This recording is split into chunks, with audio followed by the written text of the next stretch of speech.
नमस्कार सर्वांना. File to हॅशच्या एका नवीन व्हिडिओमध्ये आपल्या सर्वांचे स्वागत आहे.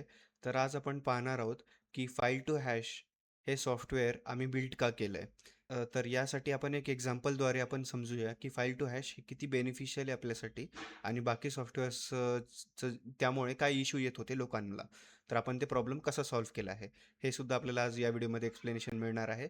तर आपल्याकडे लेट्स से एक एक्झाम्पलसाठी आपल्याकडे एक पेन ड्राईव्ह आहे आणि तो पेन ड्राईव्ह मी आपल्या कॉम्प्युटर पी सीला कनेक्ट केलेला आहे. ते आपण इथं पाहू शकता की आपण जे आहे ते शेलस्ट्रॉंग नावाचा जो पेन ड्राईव्ह आहे तो मी आपण कनेक्ट केलेला आहे. आणि कनेक्ट केल्यानंतर ना आपण जे आहे आता एफ टी के इमेजर या इमेजिंग सॉफ्टवेअर थ्रू आपण त्या पेन ड्राईव्हची इमेज करणार आहे आणि तिची हॅश काढणार आहेत.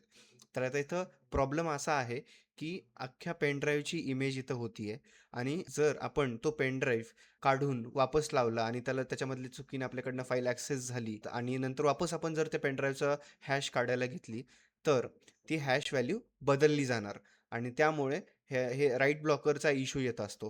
तर बेसिकली इनबिल्ट याच्यामध्ये राईट ब्लॉकर नसतं. तर आपल्याला हार्डवेअर राईट ब्लॉकर हे आपल्या स्क्रीनवरती आता दिसून येत असेल की हे हार्डवेअर राईट ब्लॉकर आपल्याला यूज करायला लागतं जेव्हा पण आपण एखाद्या सस्पेक्टच्या किंवा एखाद्या पर्सनच्या एव्हिडन्सशी आपण लाईक व्ह्यू करतोय. तर हे प्रॉब्लेम आपण फाइल टू हॅशमध्ये सॉल्व्ह केलेला आहे. म्हणजेच की फाइल टू हॅशमध्ये जेव्हा पण आपण एखाद्या पेनड्राईव्हची हॅश व्हॅल्यू काढायला जातोय तर ती हॅश व्हॅल्यू पेनड्राईव्हची नसून त्या पेनड्राईव्हच्या आतल्या पूर्णतः फाईल्सची असते. म्हणजे जेवढ्या पण फाईल्स त्या बेसिकली पेनड्राईव्हमध्ये आहेत त्या पेनड्राईव्हमधल्या फाईल्सची हॅश व्हॅल्यू निघते ना की पेनड्राईव्हची. कारण पेनड्राईव्हची हॅश व्हॅल्यू चेंज होऊ शकते बट फाईलची व्हॅल्यू जी आहे ती आपण व्ह्यू केली तरी पण सुद्धा चेंज नाही होऊ शकत. त्यानंतर ना जेव्हा पण आपण फाइल टू हॅशला एखादी फाईल देतो तर तो रीड ओनली मोडमध्ये खोलतो. म्हणजे त्याच्यामध्ये राईट परमिशन्स जात नाहीत आणि त्या राईट परमिशन नाही गेल्यामुळे तिथे हॅश व्हॅल्यू फाईल्सची चेंज नाही होत. त्यामुळं त्याची इंटिग्रिटी राहते फाईल्सची. सो आपण इथं आता पाहू शकता आपल्याकडे जे आहे मी इमेज करायला स्टार्ट करतोय. तर मी इमेज स्टार्ट करून घेतो. तर या इमेजसाठी थोडाफार टाईम लागेल तर आपण त्यासाठी वेट करूया. तर आपली याच प्रकारे जी आहे ती इथे प्रोसेस कंप्लीट झालेली आहे आणि इथे हॅश जे आहे आपलं ते कम्प्यूट झालेलं आहे. सो हे हॅशचे रिझल्ट आता सध्यासाठी आपण साईडला ठेवूया आणि मी इथे जे आहे याचा एकदा स्क्रीनशॉट घेऊन घेतो.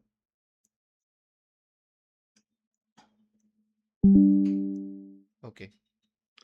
सो याचा आपली हॅश कंप्लीट झालेली आहे आणि इथे जे MD5 आणि SHA1 हॅश आपल्याला मिळालेली आहे.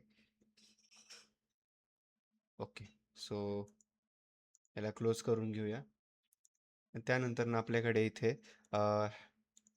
याची परत आपण हॅश घेऊया. पण इथे आपण एकदा या पेन ड्राईव्हला रिमूव्ह करूया आणि परत लावून ह्याला एकदा ॲक्सेस करायचा ट्राय करूया.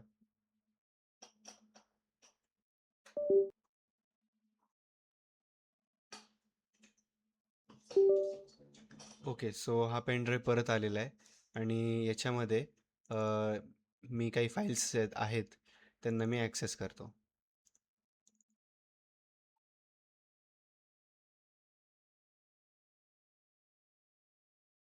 जसं ही केस स्टडी झाली, PDF ओपन केलेली आहे आपण ही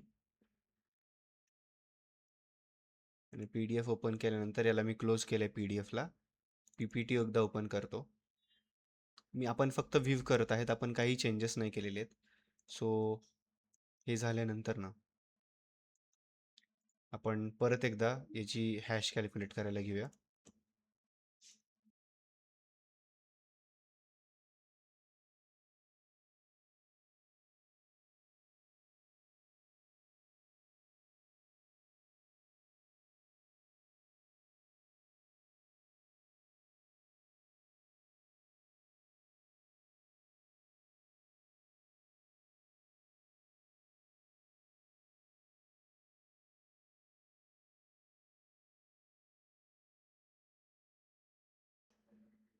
तर ही आपली दुसरी इमेजिंग चालू झालेली आहे.